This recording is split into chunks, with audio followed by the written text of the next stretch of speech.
During the externship week, we brought teachers together to allow them to do some cross-curricular stuff, showing them how different contents can be implemented and increase exposure to manufacturing.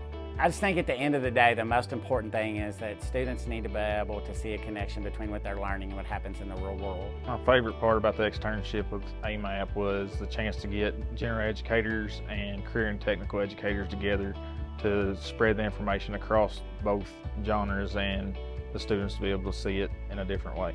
For me to be able to, in my own class, to make the connection to what the kids are learning in their own science class or English class and make that connection, that'll be really beneficial, I think, for my students. My favorite part about the externship was seeing so many different people with different backgrounds being in the same room discussing the same exact concept to help these kids out.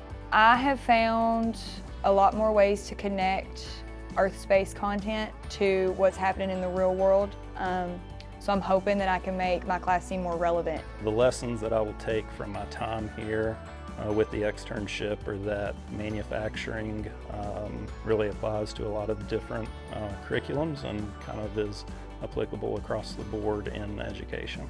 I will use what I've learned in the classroom by allowing my students just to have a little bit more exposure to the industry and manufacturing opportunities available to them in their area.